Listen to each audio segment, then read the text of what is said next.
Except for Monty Python, absurdist humour really wasn't Tom's thing. There was enough of that in day-to-day life that you had to laugh, cry, go slightly insane, or, as he preferred, just accept it and go with the flow, like the Floridians in one of Hyacinth's novels. The entire galaxy seemed to be filled with unknowns that kept popping up, and you either went with the flow of the crazy and accepted it as a given, or you could lose your mind thinking about it all. Nor was it often that Tom went with humour. While he wasn't given to telling jokes, he'd always preferred the styles of Groucho Marx, Carlin, Williams, or Kinison. Thoughtful, intelligent humour, often delivered with cutting wit. For the written word, it was always Pratchett or Hyacinth. Williams had been able to fly from manic inspiration to thoughtful lines in the blink of an eye.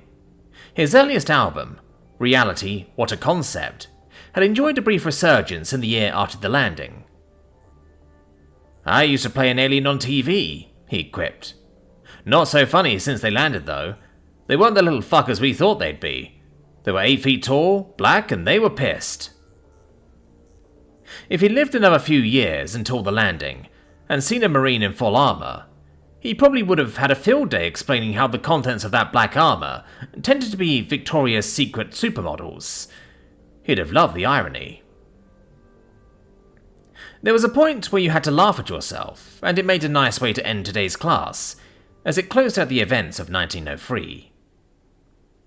1903 had been an interesting year. The first steps were taken on the Panama Canal, which was the sort of mega-project that the Scifi appreciated.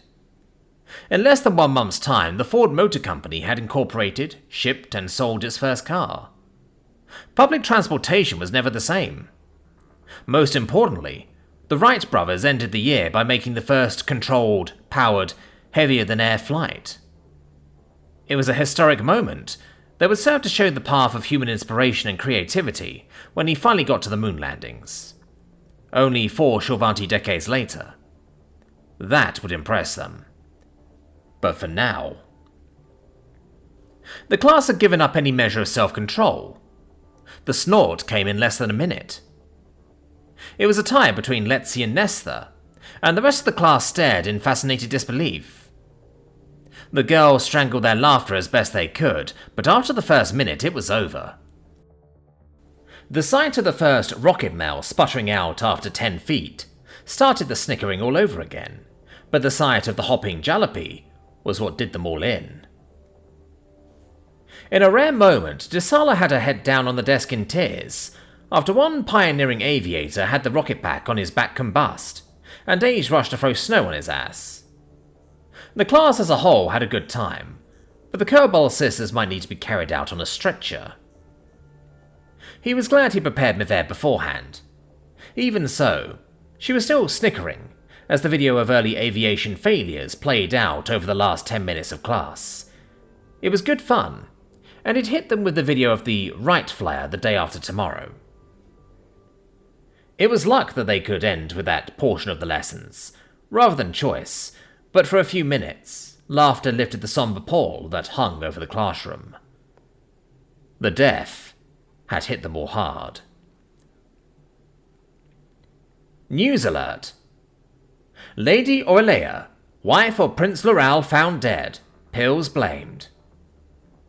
Aurelea, the darling beauty who found happiness as one of the brightest stars of the imperial family, was discovered dead in her rooms at their Prothera estate, in an apparent overdose of sleeping pills this shell. The tall 19-year-old debutant was found lying face down in her bed, and clutching her on-the-pad with photos opened, of her husband and co-wife, when she was overdue to rise, and a family steward entered her room around 7 a.m. She was determined to have been dead for an estimated 3 to 4 hours. It has been revealed that about 7 p.m. the day before, she had called her family physician, Dr. Iovine Pourdotier, complaining she could not sleep after the departure of her husband, Prince Loral, and her co-wife, Duchess Trinia, in the entourage of the Empress. Her body was removed to Kerfontori Morgue for autopsy, although the presumptive opinion is that the death was due to an overdose of sleeping pills. Further medical tests to determine the nature of the suspected lethal drug will be completed within 2 days. Questions have been raised by medical authorities, who believe that Lady Aurelea might have been in a depressed state of mind. A noted supporter of charitable causes, her state of mind after the departure of the royal court was described as listless, and several events over the coming week were cancelled. At this time, the coroner's office is listing the death as a possible suicide. Reports indicate the death may have been accidental. No suicide note has been found, though it is reported that notes are typically found by more than 65% of Scivanti who take their own lives. Seals have been placed on her personal rooms, pending a full investigation by palace authorities, and guards have been placed on watch. Inquiries have been made to the palace regarding funeral services. However, no statement has been issued at this time. Friends and acquaintances are said to be stunned and saddened, and are nearly unanimous in stating the death must be accidental.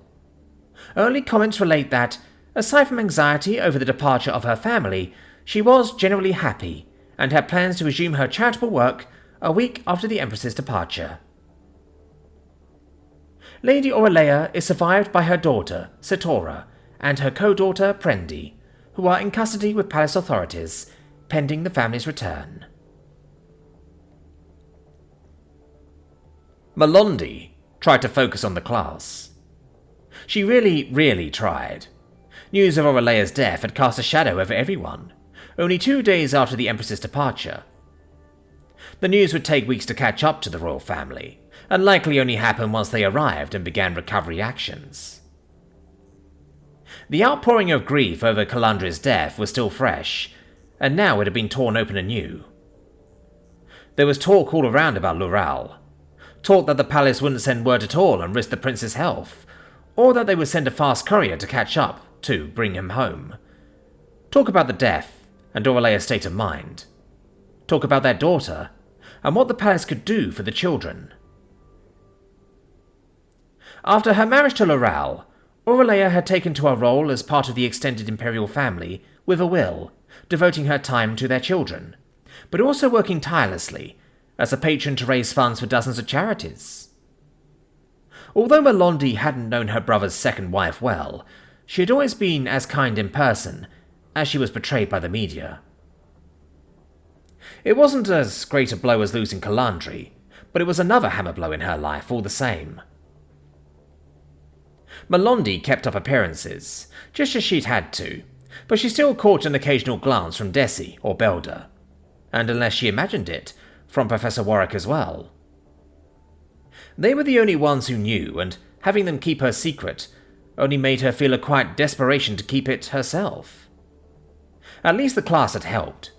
She couldn't keep from imagining Warwick in one of the contraptions up on the screen, flapping his arms with wings strapped on as he loped up the street, and she laughed despite the weight that seemed to be on her chest all the time now.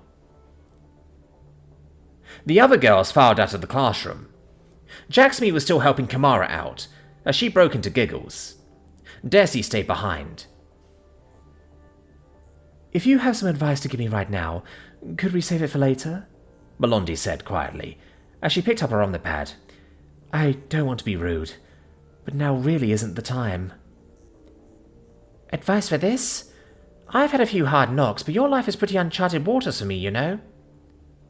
Desi shook her head, but perched on the edge of her chair, her long dark bangs nearly obscuring her golden ebony eyes, as she looked back earnestly. "Belger and I are concerned, but we figured you wouldn't want anyone making a fuss. She's going to catch up to you later, though." "Thanks." Mandi nodded a vague affirmation, still uncertain she wanted even that. "I don't know what to do, but picking at this, right now, after class, not happening." "We get it. It's not like you have a lot of people you can talk to," Desi said, and Mandi felt the words as a pain that cut almost as much as the news. She was alone, but for 3 people in the room. Desi must have caught some trace of her reaction as she flinched. "Look, maybe you could talk to a counsellor or someone." "I can't talk to anyone. I shouldn't have told you and Belle."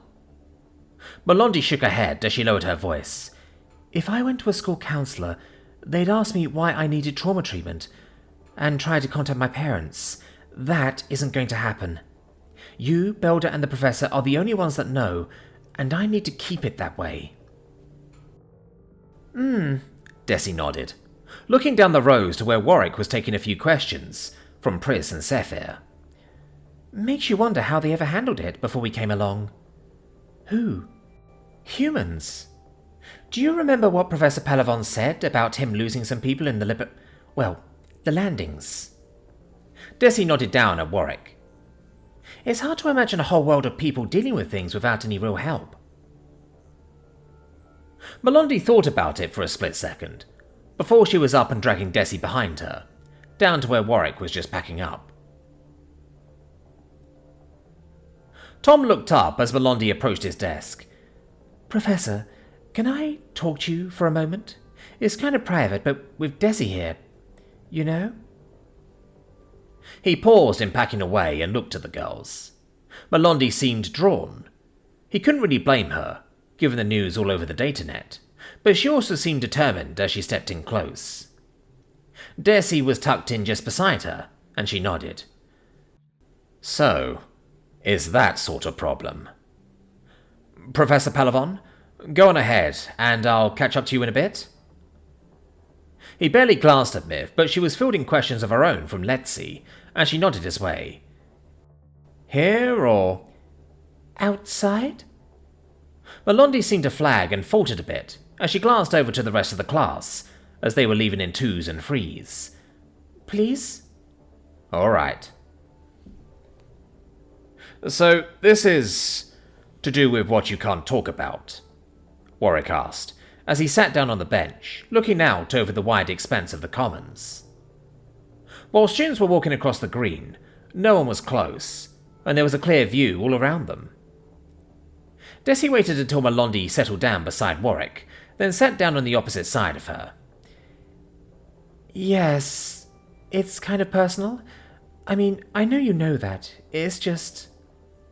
Mandi started to meander, and Desi shifted slightly, kicking her gently in the ankle. It earned her a glare, but Mel seemed to focus. I'm kind of going through a lot right now, and I wondered, how do humans handle grief? Looking past Mel at Warwick, Desi saw his face twist for a moment before he answered. That's quite a question, he replied, holding up a hand. Look, I get what you might ask. I just need a minute to sort of process an answer. Desi felt the urge to reach over and hold Mel's hand. It was easier each day to forget she was a princess. Even with everything that had happened to them both, Mel was still the girl she'd known for going on 2 years now. Mandi looked like 100 reservations were crossing her mind, but she nodded once, waiting. Warwick bit his lip in thought, his odd blue-on-white eyes looking at them, like a patch of sunny sky on a cloudy day.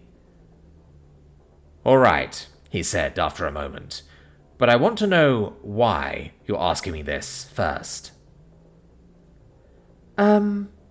Mandi started, before looking down at her feet, and Desi reached over, taking her hand. She's scared about being alone, she offered. Mandi looked up at her sharply, while on the other side of her. Warwick canted his head and listened as he pressed on. Being together is pretty important for Shanti. I mean, you've probably noticed that not many of us go off on our own, for no reason. We have big families, groups of friends, or something we do. I mean, I always thought it was a little unusual about Professor Palavon until you told me, that stuff. Desi felt herself losing the plot and pressed ahead. We're very big on groups. What happened to me is... That is, I've had a few years, and I've worked hard to have a lot of friends. I kind of went a little crazy about it when I got here, but that's why it doesn't hit me like it used to. But Mel, she's sort of on her own for the first time now. It's kind of like being buried alive, but in broad daylight. Scifi don't like being that alone. So, you want to know how we grieve alone? Because you can't share it the way you normally would, with family or other people? Because of your circumstances? Tom watched as Mandi looked down. She was staring somewhere in the vicinity of her feet while Desi explained.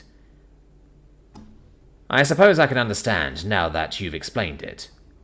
Mivera and I have talked about when her husband died, and she and her co-wife are very tight. So alright, I get it. I need a minute to think about this, but I do get it. Deshin couldn't help watching Warwick. He seemed to be gazing 1,000 yards away at nothing. Mandi didn't seem to notice, still staring down at the ground, but she glanced up when Desi gave her hand another squeeze. The seconds passed like awkward minutes, and she could only try and imagine how Mel was feeling when Warwick spoke up. So, both my parents are dead. I was just a few years older than you when my father passed away from cancer. It's a disease they can wipe out in 2 days now. My mother died of a stroke just a couple of years before the Shilvanti arrived. Warwick's mouth worked soundlessly before he continued. When the landings came, my wife and daughter were both killed. I'd like to tell you that I dealt with it well, but I really didn't. I closed down. For a lot of years, I was so torn up inside, I wasn't able to do more than function. I got through it, mostly because of my friends and help group, and just being too stubborn not to. I won't say that makes me an expert on processing grief, but I can tell you what I was told. The things I wasn't able to hear before. Warwick looked back at Mandi. Are you thinking about hurting yourself? What? Mandi looked up, confused. No. I mean, I have my family still. Just, I was close to Kalandri. Even more than Mother, I think, but the others... Not really. I just don't know what to do without anyone to talk to. But no, I'm not going to hurt myself. Why? It's a question that needs to be asked. Warwick closed his eyes before drawing a long breath. I spent a bit of time doing that, and I'm very glad you're not in that state of mind. Your family will be back soon. He nodded, putting out one leg and resting his chin on his knee. Anyway, it's the kind of question you need to ask a human. Maybe we just aren't such communal beings, and it gets pretty easy to feel like you're all alone. I'm glad you're remembering you have other people. That's a big one. You just give up and die like that? Humans need something worth living for. I don't know if it's because I'm human, or because I'm just older than you two, but yeah, it tends to work that way. There's a difference between living and just existing for us. If you take it away, a human will either find a new reason to live, hang around in limbo, or they will find one way or another to just fucking die. He nodded, and Deshin was shocked despite herself. When Professor Pelavon found me, I was too old to start over on my own. I was ready to come back from the edge, but it didn't happen until she gave me a good reason to. But you could have taken treatments for the trauma, Mandi offered, and Deshin nodded, only to be confused at the hard scowl that closed over Warwick's features. That was never going to happen. I can still remember the first day I met my wife. I can still remember holding my daughter's hand the day she was born. I cherish those memories, and I do not want to see them through a haze because someone wanted to park my brain in a safe space. Warwick's words were firm, but his tone softened as he looked away. Look, I can see why those things exist, at a point, but this wasn't trauma from being in combat. It was losing my family because someone fucked up and took my whole world away from me. That wasn't an oops, and there isn't a day that goes by that I'm not angry as hell over it, but I wouldn't trade a single clear memory of them away. I don't want to feel like this, though, Mel said plaintively. It feels like there's a boot in my chest all the time, like I can't breathe. It will, for a little while, but it's sort of like building a muscle. It hurts, but you're stronger afterward. Warwick looked back and he shook his head. I know it's rough, but the lessons you have to deal with in life are what form you as a person. The events and the choices you make are what defines your character. I suppose. I have people all around me. I have a security team out there somewhere, and I still don't feel safe. I've never been this alone before. Mandi looked briefly at Desi, expecting she would try to explain it to him. She blinked in surprise when, instead, Desi asked, So, what else do you humans do? Just find each other? Relationships like Shovanti? Talk? But that isn't what you did at all. Yes and no. Relationships, yes, but not like Shovanti. I guess humans are a bit more independent, which can be a virtue or a flaw, depending on the circumstances. Warwick chewed his lip, briefly. I highly recommend a relationship, but not just because you're afraid. That's a little too much like being on the rebound. Dating someone right after you lose the person you're with. Deshin tried to wrap her mind around the idea of men being that plentiful, and failed. That's not really a thing, is it? It kind of is. When we're faced with loss, sometimes humans just have to go a little crazy. He nodded in affirmation, but the smile was rueful. I guess. I have a movie I could lend you, but I'm not sure it would be a very good idea. The bottom line is that it's about being human. We're like Shovanti, but we aren't Shovanti. And when it comes to this sort of thing, I'd trade with you. I guess, Mandi said tentatively. Would you mind if I have the choir, but that's not very... Would it be okay if I spent some time with you, though? I mean, you and Desi do the chess club, and the museum, and time out at the restaurant. Would you... Warwick glanced over at Deshin, who nodded with a smile.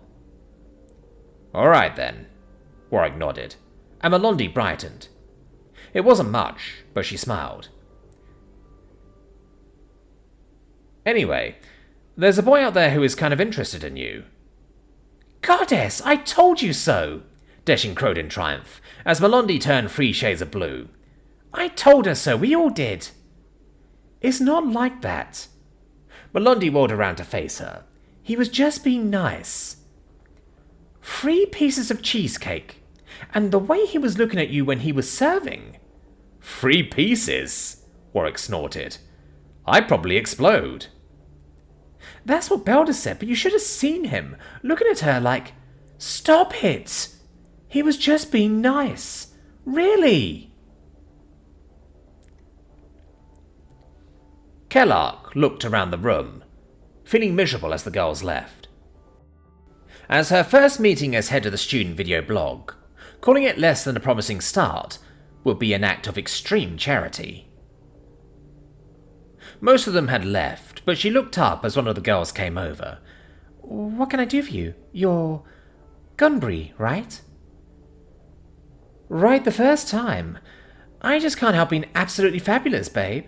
She grinned as she flounced, her pigtails briefly floating about her head in a silvery halo. I've heard good things about you. Really? Where? She said, offering a fist. It can't be from this bunch. Ha! Hey, come on, it's the video blog. Goddess, I know the other girls are just being cold little bitches. A couple of them probably have their periods in ice cubes, Gunbury said, as she bumped fists, but her other arm wrapped around Lark's waist, holding her as she arched an eyebrow. Anyway, you're the first girl in charge who's ever asked for something like real work out of this setup.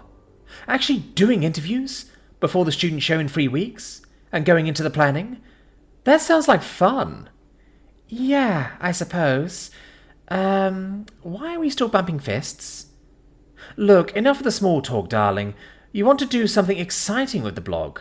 I think that's stunning, babe, and I want to be a part of it. If I agree, will you take your hand off my ass?